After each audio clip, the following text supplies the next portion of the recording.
We have our keynote speaker, Jesse Sullivan, who's going to be running for governor. He's going to be speaking to us. Thank you, Jesse, for coming out. Unbeknownst to me, I got a very special text this morning from my good friend Andy John. He said that he has a very special guest that wanted to come and join us here today. He was spending last night over at the Renaissance Hotel with General Petraeus. He is also a Newsmax correspondent, and he has his own radio show on WLS. The Answer, Mark Vargas. Please, Mark, come on up. Come on up. Mark, also, if you want to give him, I know I gave you a little bit of background. Why don't you tell him a little bit more about it? Tell us what's going on with President Trump, and give you a moment. So this is very exciting to have you here today. Thank you. Sure. Well, thank you very much. And all politics is local, and I'm a Judson grad in Elgin.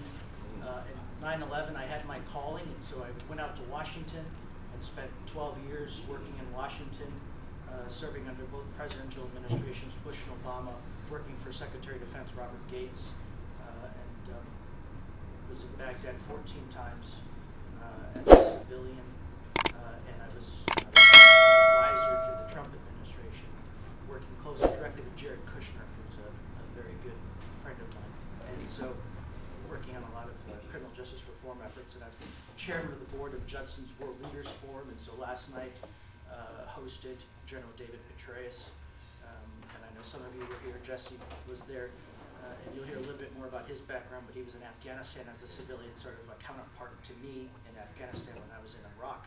And so if I'm a little groggy, it's because General Petraeus and I left Andy John's restaurant at about 11 o'clock last night.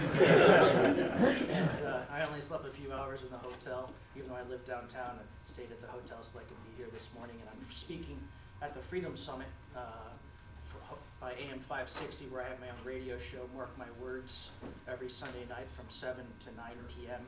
And Dinesh D'Souza just sent me a text message and said, "What time are you speaking at 11 o'clock?" So Dinesh is speaking at noon, and he's coming to my my speech at 11 o'clock this morning. But very briefly, I think it's very important, and I hear we're all fired up about the election. We're all fired up about Illinois, and we've got great governor candidates. We've got great local candidates, congressional candidates. But I have a warning. My chat is just a little bit different, and I have a warning. And Illinois is not Virginia. And Virginia, Republicans held the majority in both the House and the Senate in Virginia since 2000. They lost in 2019. Democrats had a very, very slim majority in the House and Senate. Here in Illinois, my pitch is work hard. We have to work hard. We can't take any of this for granted because the cards are stacked against us. We can't forget the Democrats have a super majority in Springfield. And every election, 40 Democrats in Springfield, 40 Democrats in Illinois run completely unopposed, meaning there's no Republican challengers for 40 Democrats in Springfield. And we have to flip 60 seats, maybe, and even if we get a governor candidate elected, and I think we've got a very, very strong shot. I'm being completely realistic. I think we've got a very, very strong shot. If we don't flip Springfield, that's a one-term governor. Why? Because Democrats control what legislation goes to the floor. And so they're going to make the Republican governor a one-term candidate because they will completely blow up their legislative agenda to the point where you'll have people hurting, you'll have a very difficult environment. And so my challenge to all of you is we got to work hard and count me in to work right alongside you, because anyone that tells you we're going to flip Springfield, we're going to gain congressional seats, we're going to win the governor's race, we're going to win, those are lies. It's not true.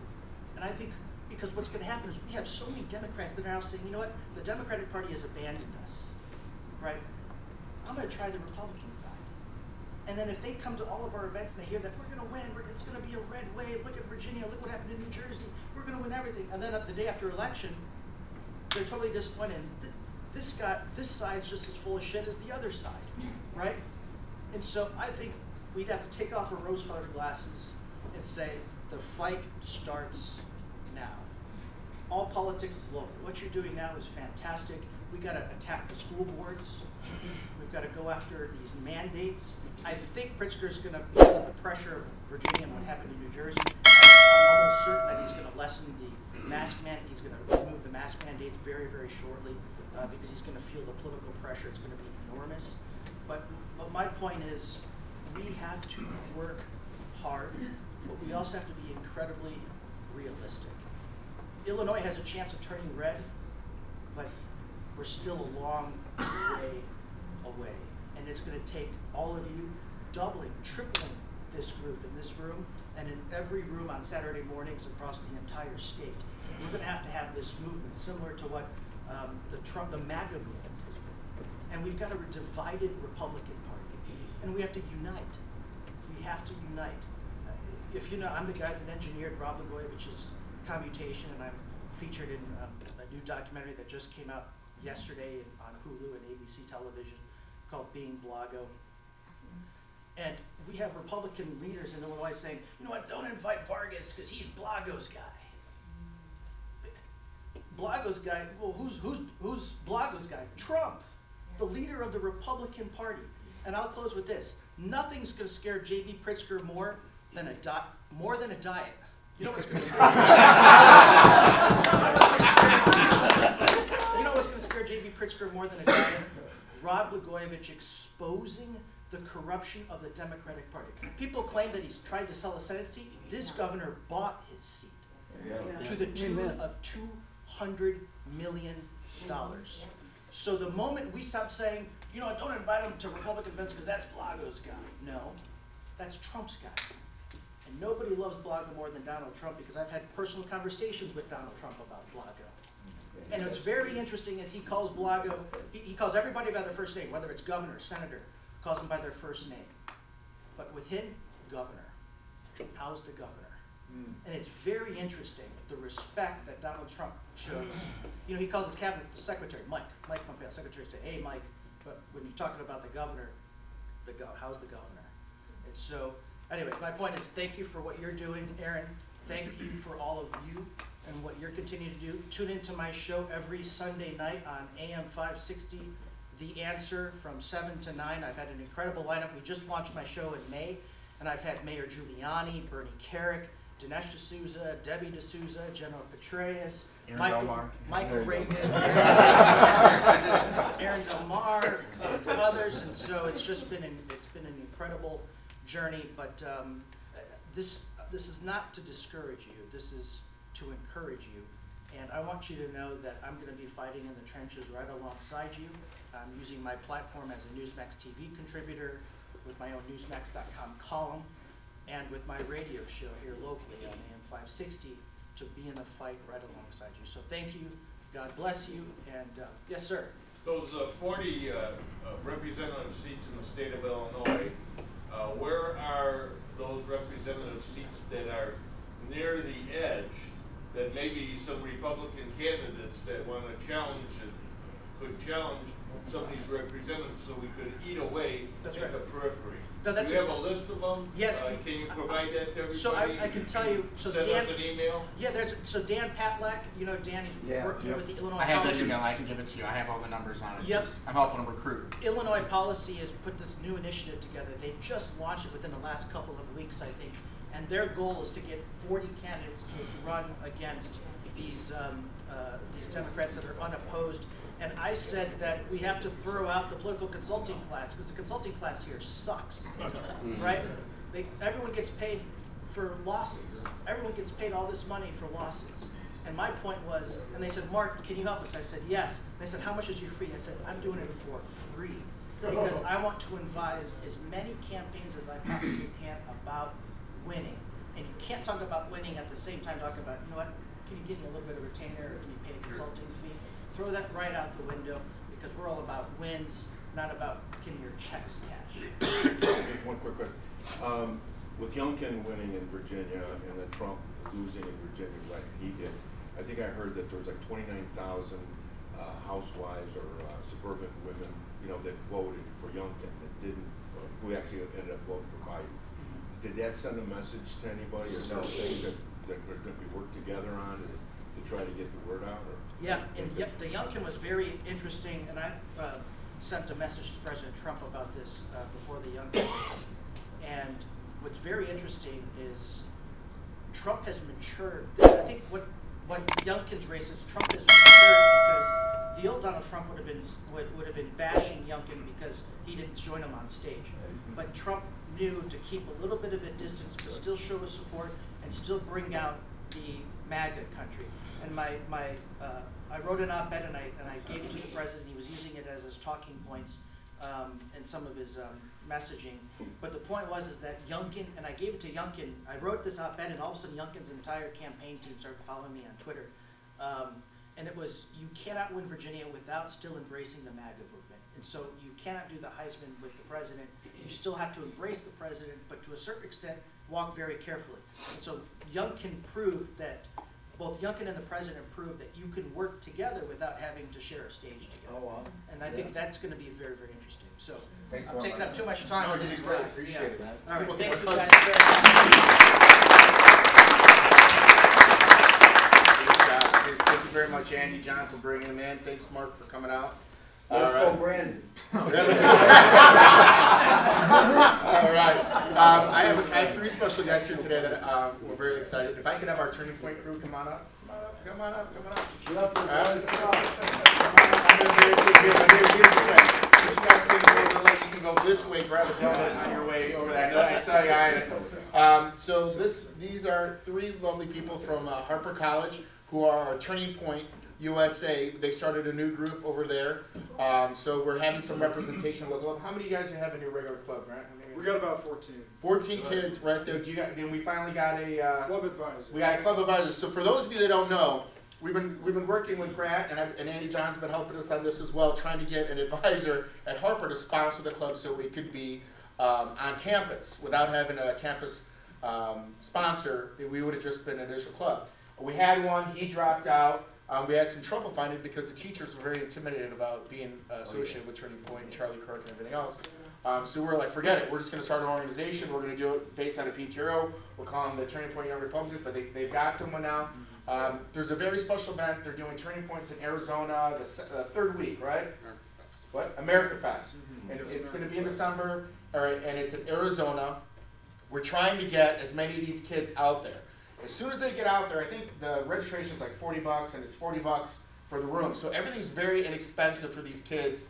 Once they get out there to Arizona, everything's covered.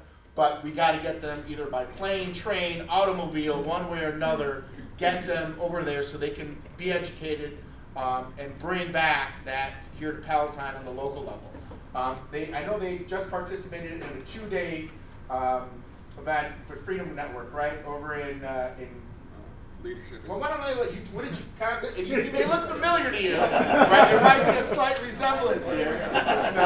Connor, tell them, you and Grant, come on up. Tell them what did you guys do? Come on up. I forgot your name. So, Mia and Connor, we went to San Francisco through the Leadership Institute, and it was for a political boot camp training where they taught us how to be successful on campus, how to reach out to students our age, how to approach them about the conservative movement, and how to distribute literature information to them, how to be successful with creating posters that are going to be bold with our statement and our mission.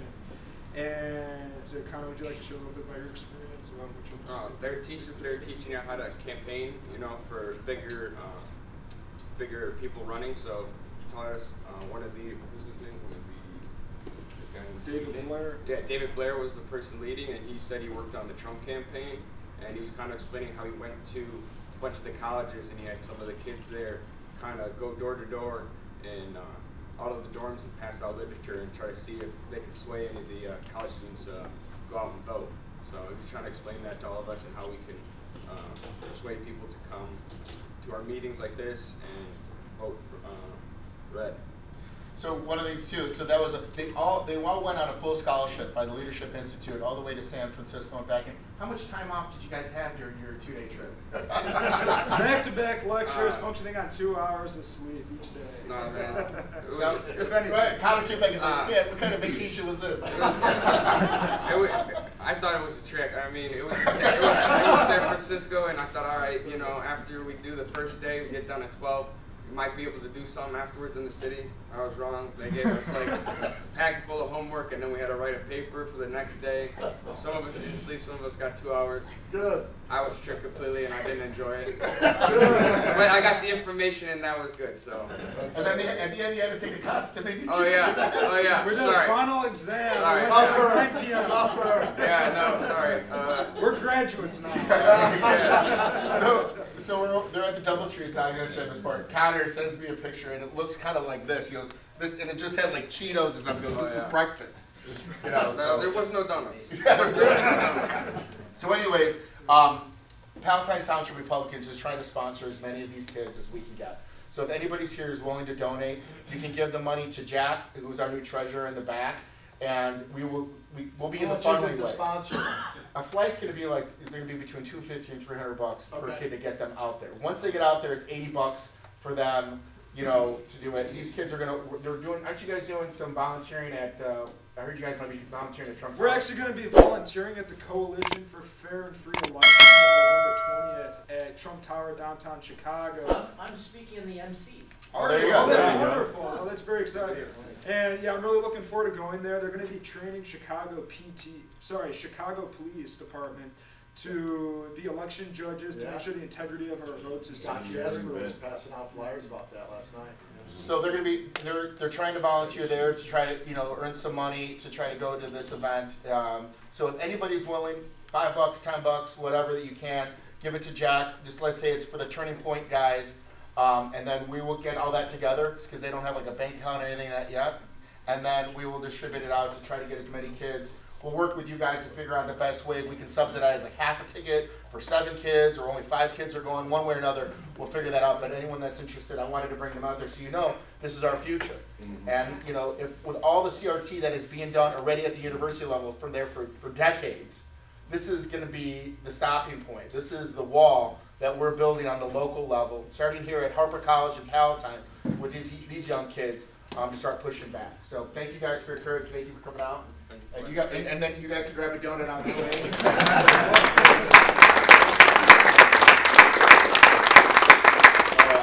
So I was going to talk about the map. I know we're getting kind of tight because I want to get Jesse up here. And he's been so patient. He's learning that you're going to be a gubernatorial candidate. You go to a lot of these events, so I don't know. You're not losing your mind. Jesse, I'm going to get you in just 2 minutes. A couple things. So one, we're going to be handing out, these are out. The Huntley American Legion is having about visiting school boards, and it's part of the Huntley District 158 Parent Coalition that are explaining how to organize and influence local school boards. So if you want to show up to school board elections, especially with a lot of the stuff, the masking, non-masking, there's some of these up front. That's going to be November 17th between 7 and 9, so you can do that. The other thing, this is a really cool one. This is really, really important.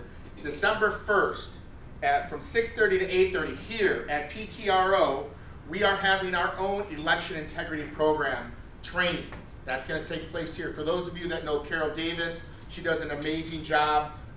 She's been presenting in seminars all across Illinois. And the agenda will cover components of the election integrity program, building a countywide and township-wide election integrity team. So I'm looking for those people here that are interested in election integrity. I just got my email from the Cook County Board of Elections, and one of my jobs as committeeman is appointing election judges here in Palatine Township. Joe, you'll be getting yours for the 50th ward. And there's a ton of names. It's going to take me, my son over here, Connor, was an election judge, and I put him over at Palatine High School where they usually have a little bit of funny business, right? He's texting me, he's like, Dad, there's only 70 people in this one precinct, right? So I'm looking for people that are interested in helping me migrate through this information. Basically what we want to do is we're going to take all the election judges that have signed up, and I have a program that we'll go through, we need to go through and check their last names to make sure that they're Republicans. Because sometimes the Democratic election judges will try to sneak in and say they're Republicans, and then you got 3 decades of Democratic voting, even though they signed up as a Republican, because the county doesn't back check them. So we go back check them. When I used to do this with one of our previous members who unfortunately passed away, Richard Maxwell, if you remember Richard Maxwell, he would spend 2 days, 3 days going through each one, and he would say, Aaron, these are the 40 people that signed up to be election judges that are do not have a Republican voting background. So then I would take those 40 judges and I would send them a nice letter telling them thank you very much for volunteering, but you are no longer election judge in Palatine Township. And I got a lot of nasty emails, but I don't care. Right? They can be mad as they want. If they want to run, if they want to be election judges, they should do it as Democrats, because that's what they are. Only Republicans should be doing that. And then we take all of our Republican election judges, I email them to where do you want to go? I want to be at Front. I want to be at Palatine. I want to be at Emmanuel Lutheran. I want to be wherever, and we move our people there. And then we take our very unique election judges that are a little bit more backbone, and we put them at places that we think there might be some funny business, like Palatine High School. When they got 9 different precincts at that high school. We put them over at Walter Sutherland. We put them at a couple different areas, especially that have a Brandon-Dundee corridor where there's a little bit more Democrats. We put them there to keep an eye on everything. So we can get reports on everything that's going on. For those that are really want to get excited about it, right, that really want to be tough election judges, I'll take you and then I will point you down in the city and really in the war zone. So I'll put you down in Danny Davis's district. I'll put you, you know what I mean, where you're better off being a gangster disciple than you are a Republican. It's probably safer. So I do have some of those relationships with those that are very motivated for election integrity. I will tell you in 2014, we got $1 million from Bruce Rauner to do an election integrity program. I was the Cook County, Fantastic. I was the Cook County Republican chairman at that time. And I fired 3,000 election judges in Cook County, 3,000 that had Democratic backgrounds, off them all, right? Then we reappointed the Republican, we did an outreach to try to get as many Republican election judges as possible. And then in each of the areas that we thought there was a lot of funny business, we put an attorney down there the whole day, in 15 things. And Bruce Rauner, that's one of the reasons I really believe Bruce Rauner won. We had a really, really good program, because it's a lot harder to see an election when you got somebody standing right there. So come out Wednesday, December 1st from 6:30 to 8:30. We will serve food. I'll get pizzas and salads and all kinds of fun eats. We'll have maybe some hops, you know, some beers. And we'll learn from Carol Davis coming out. We're going to be partnering with all of the Northwest townships in order to do this. So it should be a really packed house. I'll put it on the website if you want to take a look. Barrington Township has already said they're going to be on board. Yes, I am, but I wanted to ask you a question. Sure. I'm doing the same thing, and I'm looking for the same thing you are, but you have more of a background than many of us in Barrington. And I got an office. Can we use some of your election judges? Yes. Yes. Okay. I will put as many election judges where we feel that we need them to be successful, right? That's what we're looking for, free, fair elections. So come on out December 1st. I'll be sending out a couple emails, but I want to get your calendar. It'll be a great event. We'll do that. Huntley Tea Party, we talked about that. The maps are going to be finalized. They're not finally signed yet for the new congressional ones, but I will tell you they gerrymander the crap out of Palatine. Again, this is the 4th version of it. Where we currently sit right now is the new 5th, which Mike Quigley is the congressman, and this district goes all the way to Lakeview in the city of Chicago and Lincoln Park, where we are sitting right now, gerrymandered all the way through. There's another one, so remember we had part of the 6th, which was Roscoe, and the 8th, which was Raja. We still have part of the 8th. We don't have any more of the 6th. Now we have the 5th, which is amazing because I live right there, 2 blocks up, and there's a little notch. And my house is right there. So I would move into my parents' house if I want to run for Congress because it would be a little bit easier, but completely gerrymandered all the way through. It goes through Arlington Heights, takes a little bit of a strip, and then they had to they had to dilute all the Republicans. So all of Inverness, Mr. Wills, where you and I live, welcome to the 5th with Mike Quigley, right? Everyone that lives over in like Middle Palatine, that's over by Twin Lakes and that area over there, that's a little bit more purple, not as red, they are all in the 8th. So I can't believe they moved all of Barrington and Inverness and Palatine Township into the 5th. So that they took this huge chunk, it looks like barbell, right? Huge chunk of Republicans. The only way to dilute them was to bring them into Lincoln Park. So it's pretty crazy. Anyways, I will be doing more of that. I'll be bringing up more of the maps at our next meeting. Our next meeting, pardon me, there will be no December meeting on the first Saturday. We are going to be having our Christmas party, which is always a ton of fun, and that will be December. Let's see, what do we pick here? I'm sorry, I'm looking at my calendar. 14. 14? Yes, December 14th. December 14th is our Christmas party, which will be right here. There is no fee. Dinner will be served. We always have really good eats. We have a good place that helps us out with some of the food. And There will be no monthly meeting, but there will be a Christmas party here December 14th, so mark that in your calendar as well. All right, I'm about 10 minutes over, Jesse. I apologize for that. So I'm going to bring up our keynote speaker. He's running for governor here in Illinois. I have no idea why anybody would want that position, but hey, I'm really excited to have him up. He, just like me, has a gazillion children, great-looking people. Jesse Sullivan, ladies and gentlemen.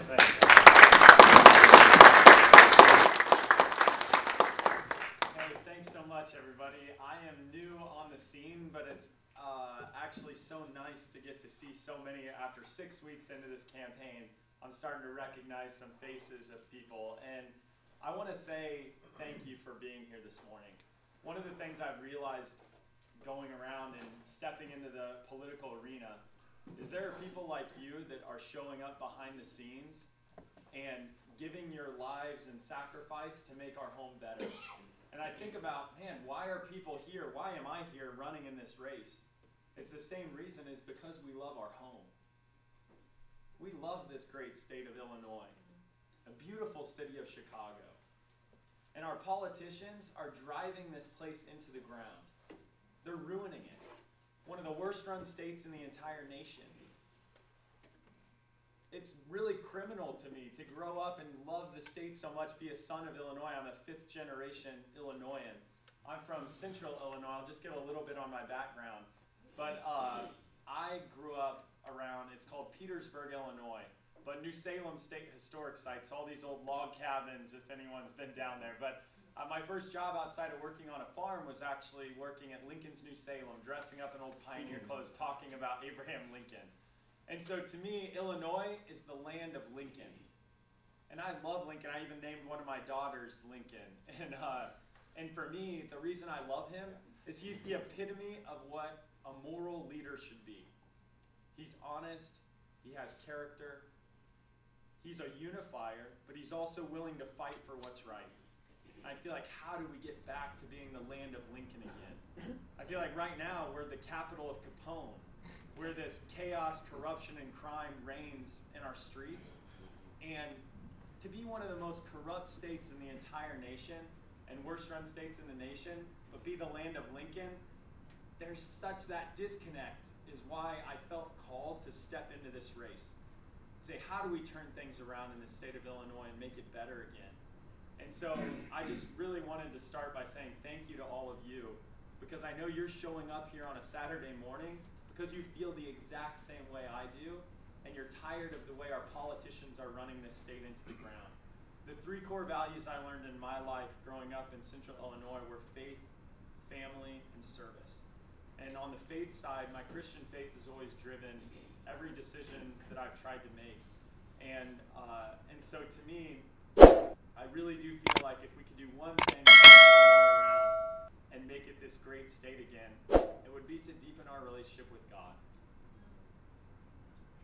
The second thing, of family, I have a ton of kids. Like Aaron said, I've got 4 little young children, 8, 6, 4, 2, and then my wife is pregnant with our 5th. And so I think we're done. We're done. I still got you by 1. No way. That's awesome. But so I actually have 2 foster daughters also. And so my wife and I, we are pro-life and the faith side, and we felt like, man, we feel called to try to live those values, not just, pro-birth, but fully pro-life. And there were women who needed, help young teenage daughters. So can you imagine me, I have these young kids, and now I've got a 17-year-old in our home who's, talking about issues I never, as a husband and father, thought like, oh man, I'm jumping into the deep end on all of this. But we all know some of the hardest things in life are some of the best things. The things that are really worth fighting for and sacrificing your life for. And on the family front, I really feel like, man, the other part, if we could prioritize the role of fatherhood in our society again, and motherhood, the role of families, I think that would solve so many of the problems we have in our society. Service. My life, because of my faith, has always called me to try to serve, and that's meant doing international development work, some charity aid work in Haiti after the earthquake. It's meant doing counterinsurgency work over in Afghanistan as a Department of Army civilian. So my job was out in Helmand, Afghanistan, talking with Afghan militia commanders. The #1 cause of death were these guys we were training up were turning their weapons back on us. And so my job was to get to know their motivations and try to figure out how we're going to transition out of Afghanistan. This was over a decade ago. And then now to see the disaster of how this administration has handled Afghanistan, it's really sickening. And it makes us realize that our politics matter. Leadership matters. And so for me, the decision to step into politics here in the state of Illinois, I have this overarching framing for our campaign. And that's to say, how do we take the power that has been centralized into our government by these corrupt career politicians, and how do we take that power and distribute it back out to the people again? Because the politicians in our state have made us weak. One of the worst when it comes to employment, one of the worst when it comes to corruption, on the crime side, going through the roof. But it's the people of Illinois that make it strong. And so on these areas, right now, Illinois is known for 3 things: high taxes, corruption, and crime. And on the high tax side, you guys all know this, we pay a ridiculous amount of taxes, one of the highest tax burdens in the nation, yet we don't get to see the benefits of paying those high taxes. It just gets wasted, siphoned off, mismanaged. And so to me on the tax side, here's the solution that I have. We all know we have this unfunded pension liability that's like the kraken under the sea that's pulling everything else down, that our current governor is not willing to face up to the hard problems and actually take a leadership role on it. 27% of our budget goes towards paying off these unfunded pension liabilities, and that's crowding out spending in every single other area that we need that funding for.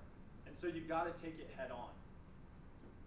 Also, so many units of government.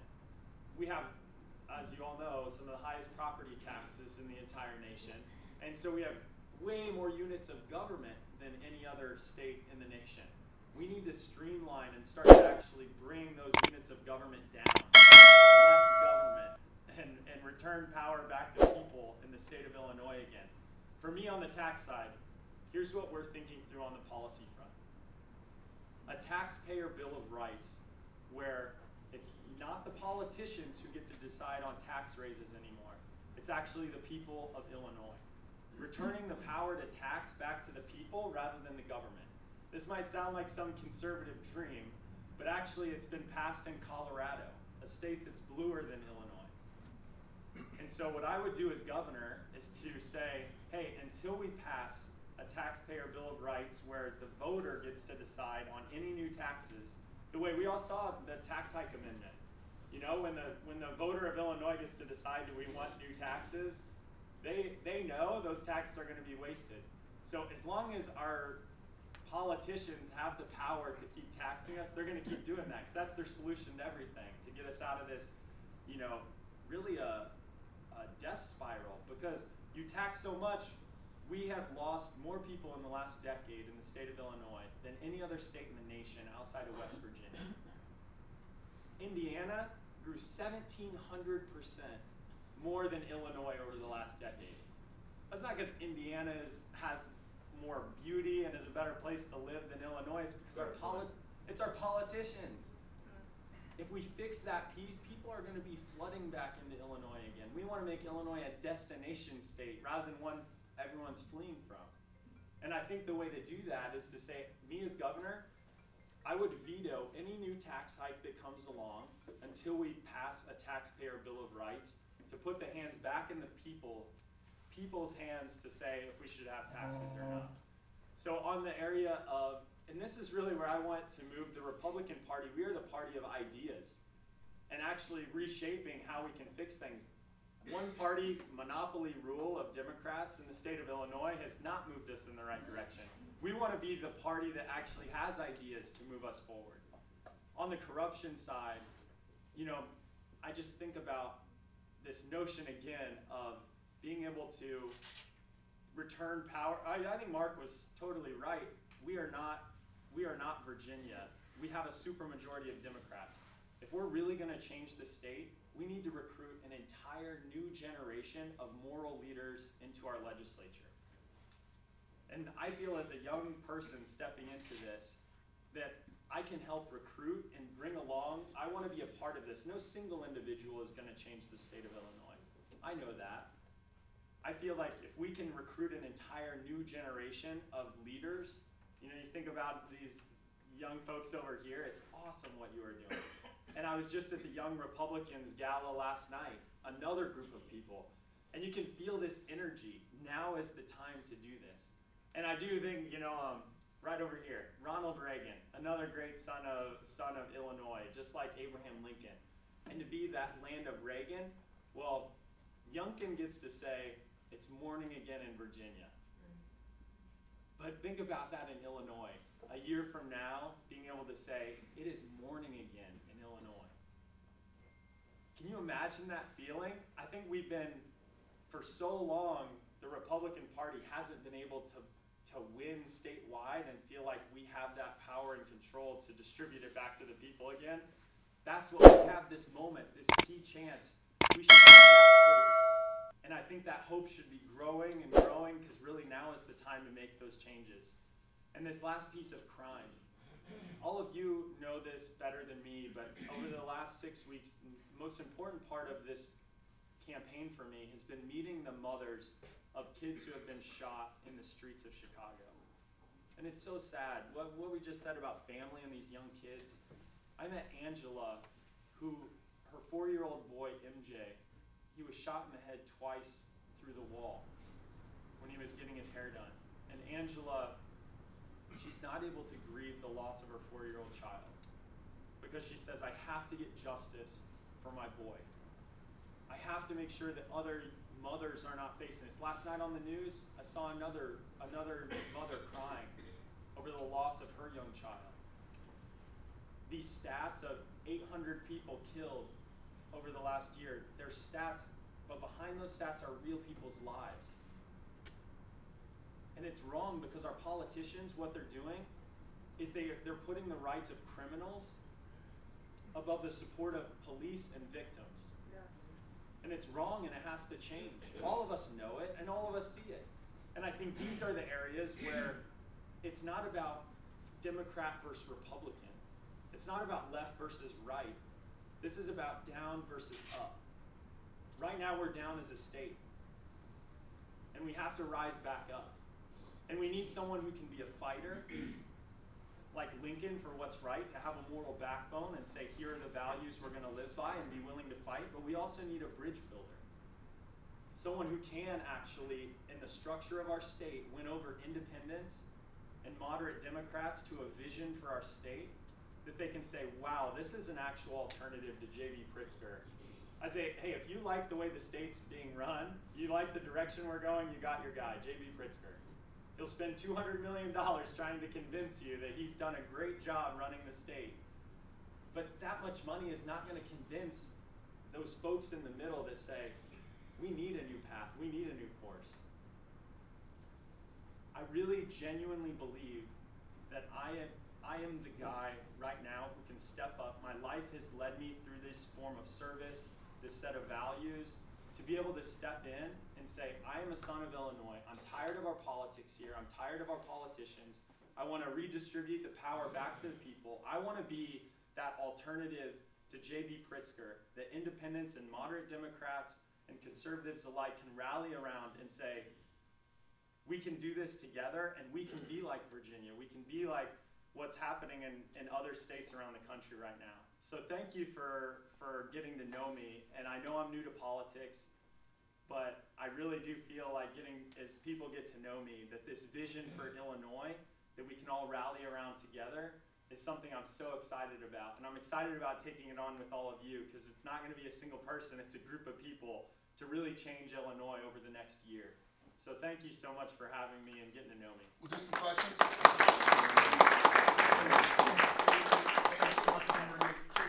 You already got J.B. Pritzker beat on one front. You got him beat on the body factor. So we're excited about that. All right, sir in the back. Go ahead, your question. Well, I've got a couple of comments. First of all, eliminate the word try from your speech. You are either doing or you're not doing.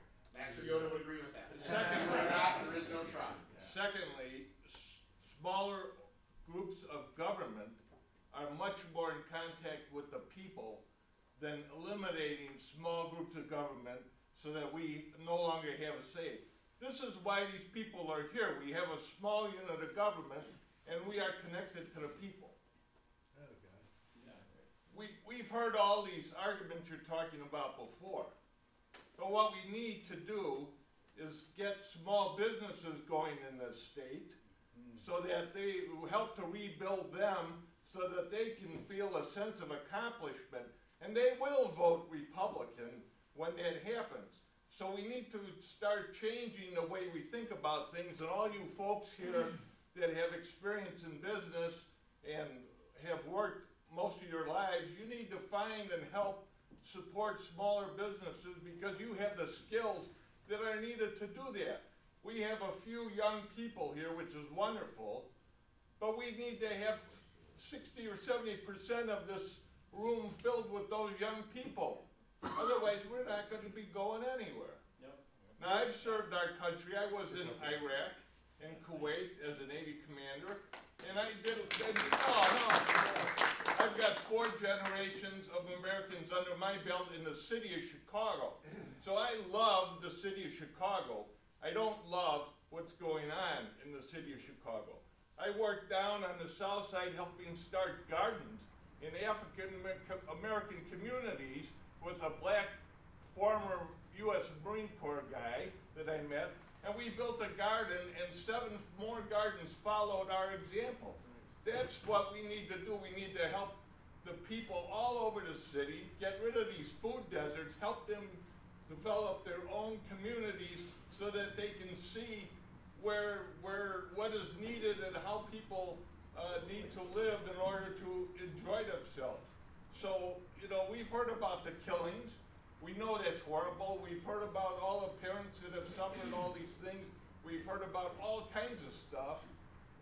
But none of that's going to change unless we get people all over the state, and particularly in Chicago, to get their businesses going again.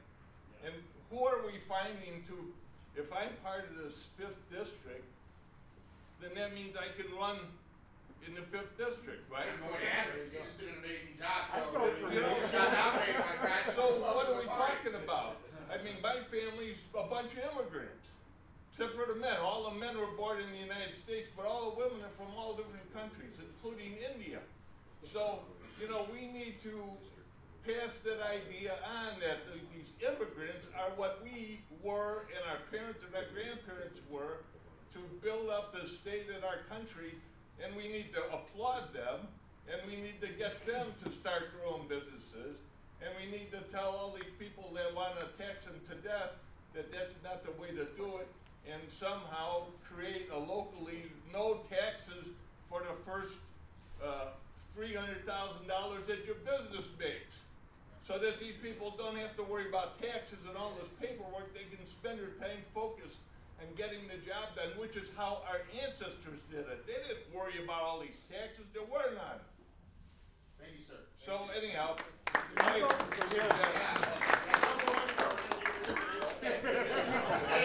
I vote for him. All right, other questions? All right, here we go. From a Rabbi Well, activist, here you go. I got a question, Dennis but Wagner. I also want to give you, this is not advice, it's just, you mentioned Ronald Reagan, you also talked about having more compassion for victims rather than the criminals. Look up, or talk to me later, Reagan had a good quote on that you can use. But my question is, you know, if you look right now, there is a strong conservative patriot movement, and even in Illinois, you know, fierce fighters who support Trump, and they're gonna look at someone, you know, and they're gonna ask questions about how strong you support Trump. But then when you get to the general election, you're gonna have a lot of people who are still very angry with Trump.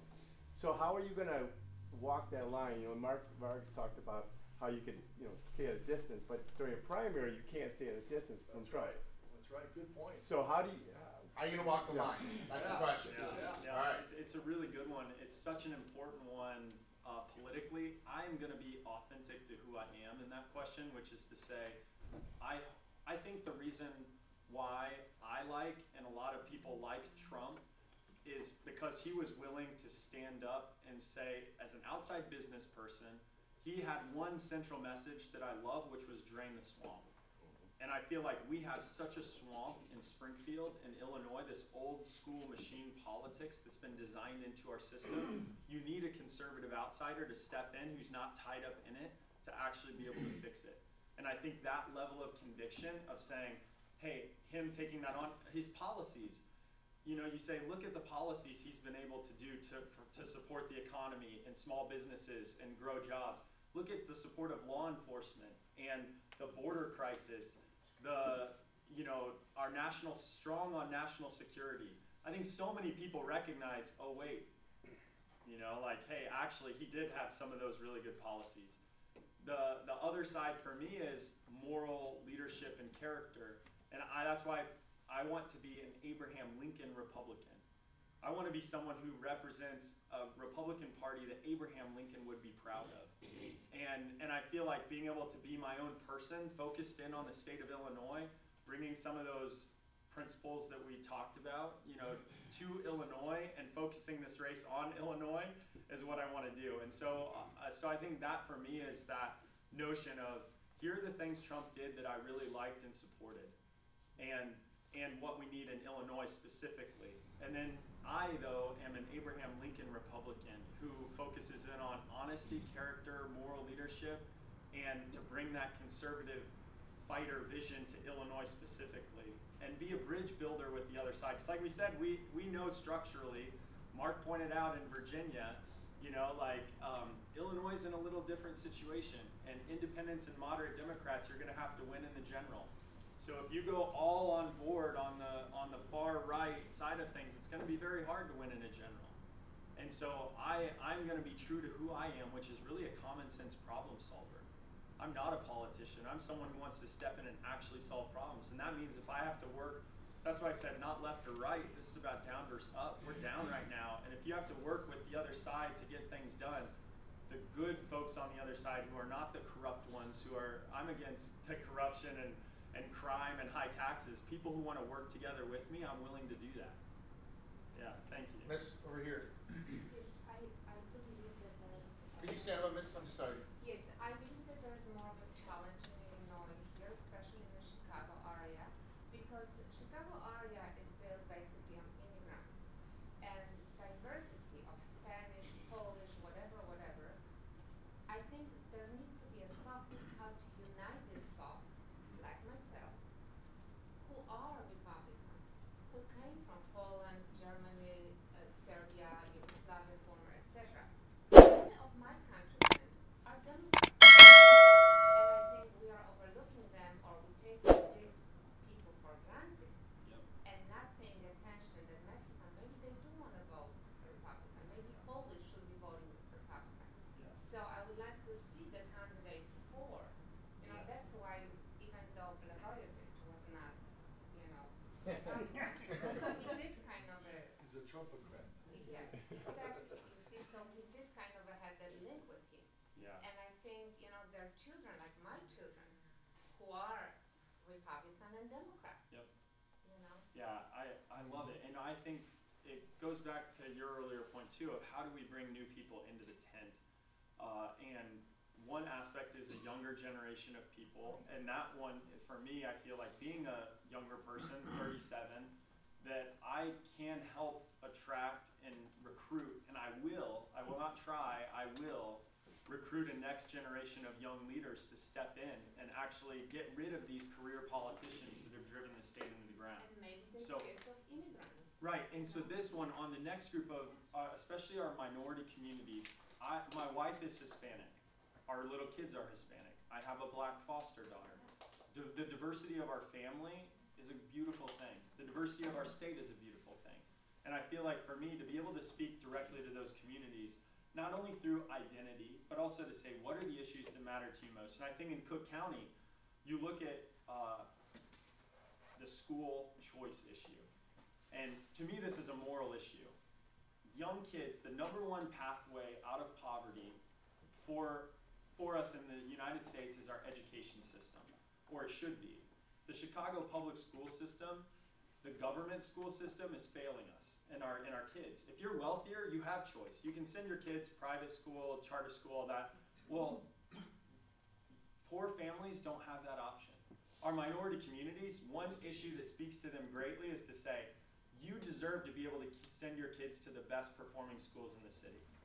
And that's something that I'm really going to push on so that we can find those issue areas that our minority communities can say, yes, I love that. And Ron DeSantis down in Florida, he did exactly this. And he took that approach. He won.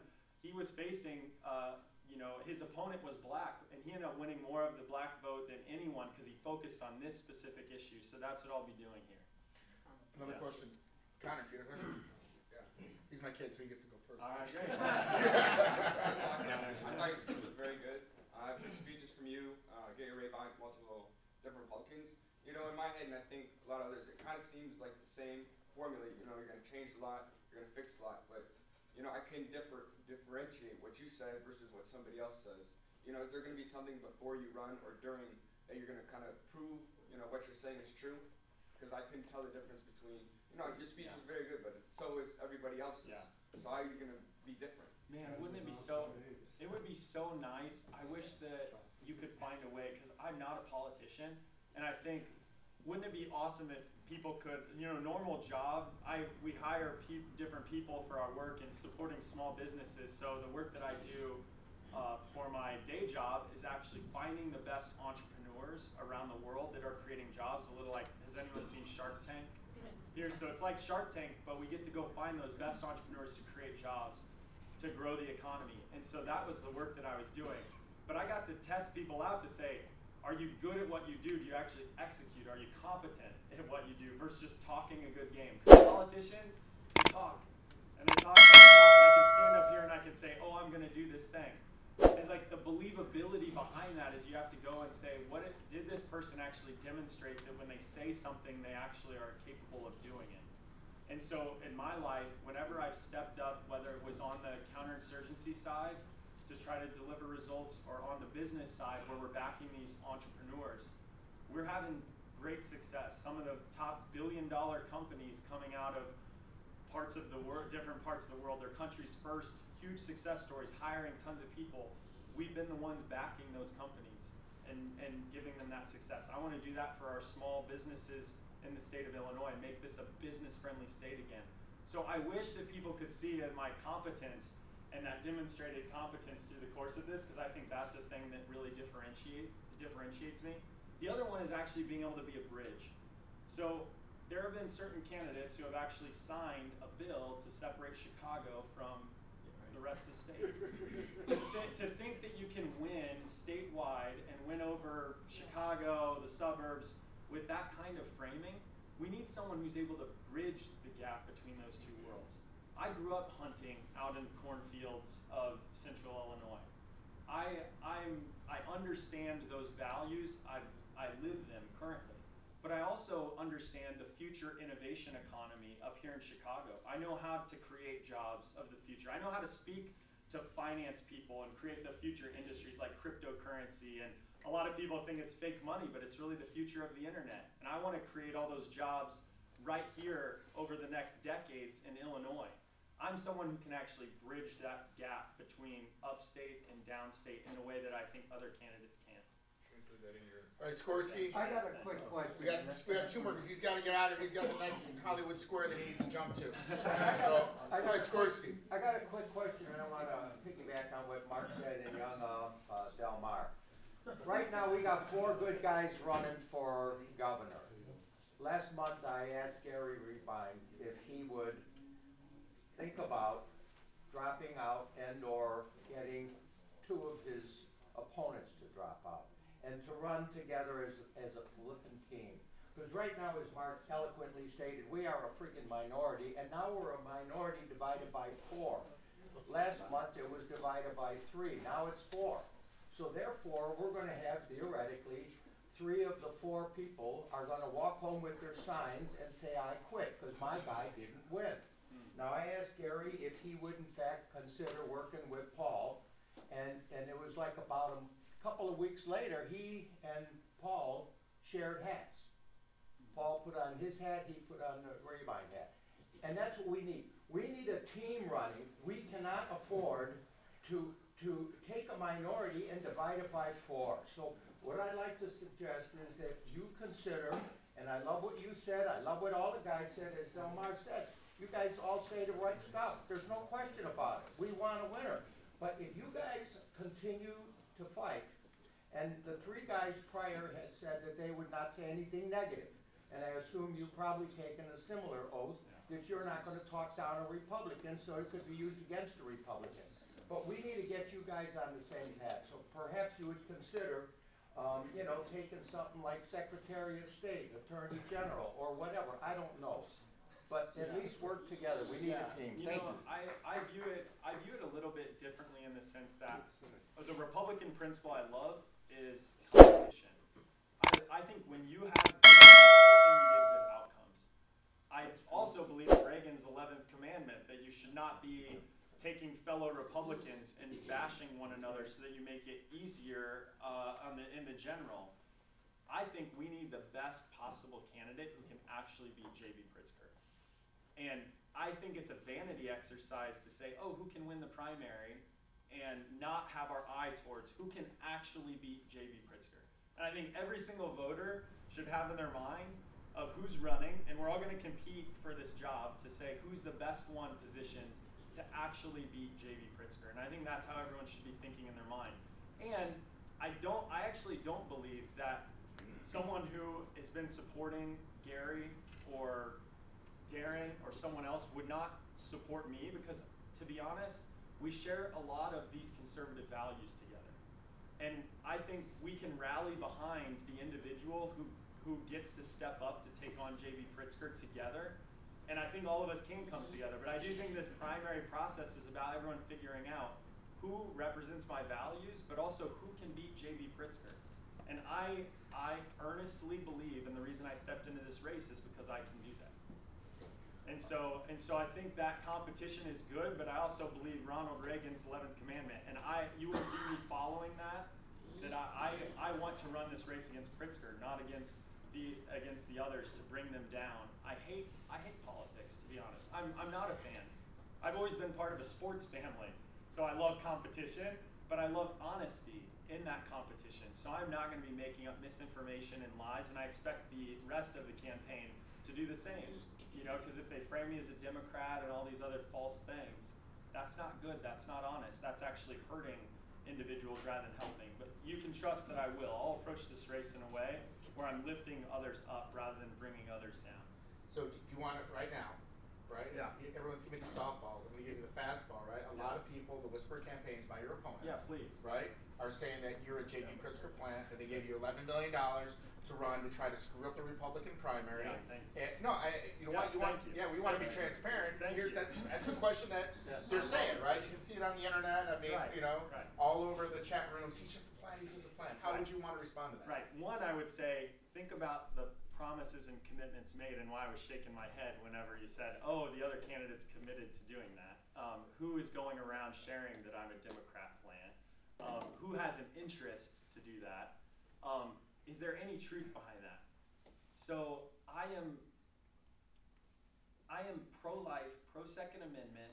I want to bring taxes down. I want smaller government. I want to take this corrupt government power and give it back to the people. If those are not conservative values and principles, then I don't know what are. But the Democrat side, so the money, I can see where people say, oh man, this guy came in with a lot of resources.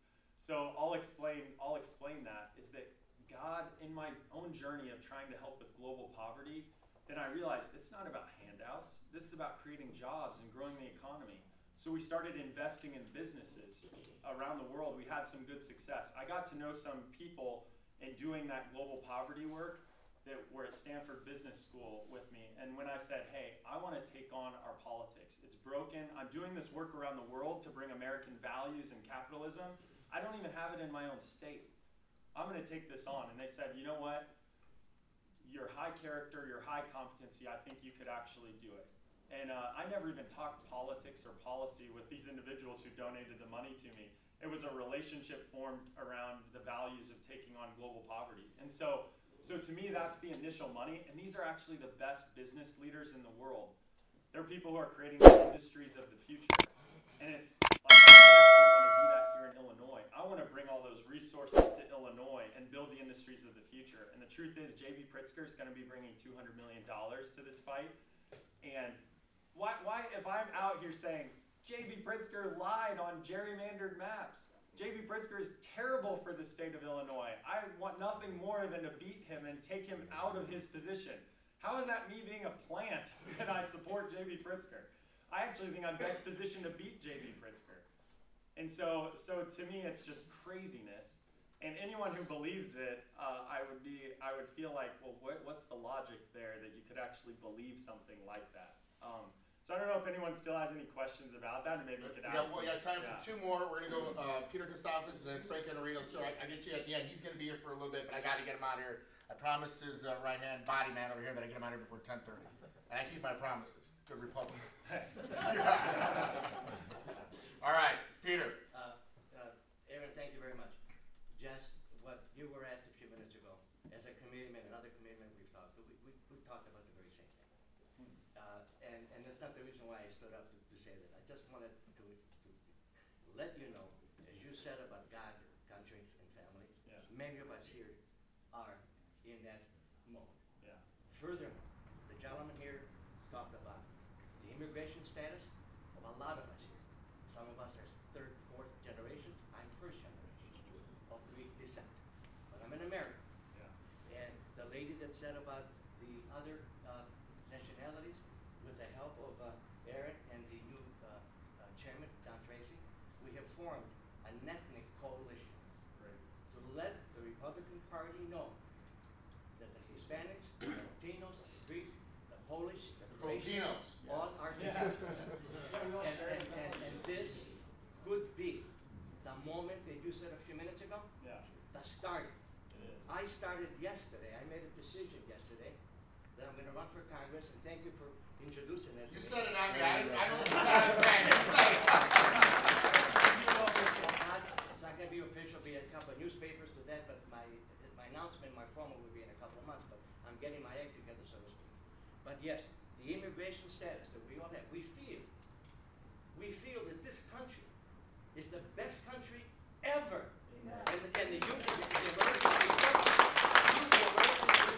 I remember when I was 7 years old in Greece, when they were sending packages because of World War II and the Civil War in Greece. They were sending packages. I didn't know what those words meant. It was care, C-A-R-E, the butter, the cheese, the clothing. And now I see the people in this country, no matter where they're at, and us as immigrants, and I've told this before, and my voice may crack a little bit, excuse me for that, is that I detest when I hear the American people are racists, or whatever the case would be. And that's pretty much I wanted to impress upon you, that some of those people are committed to do the right thing, and hopefully next year, the school boards we have to control the school boards, the trustees, everything starts locally. I'm very happy that Aaron's taking the lead on these election judges and all that, because I will follow his direction. I'm a small 11 precinct. We may have 25, 30, 50. All of us here today, please, we've got to be involved. And thank you very much, sir. I'm ready to revent myself. So Frank Iannarino, one more, and then we're gonna wrap up, and you'll be around for 5 more minutes. All right, so everything you're saying was really great. I appreciate that. As far as like what your plans are, but like it was brought up a little before. What is your background? Like you touched on it a little bit, how you were working with like entrepreneurship and getting businesses. What is your experience, your past experience, that you're going to bring to the table here, and what is it that you do actually specifically? Because I think people, like you said, when you're looking at all these different candidates, it's like, well, what is it that you've done in the past that makes you qualified to do what you're doing? I mean, what you want to do, everybody wants to do the same thing. But what is it about you specifically? What is your qualifications? And then also, were you and Tom Brady separated at birth?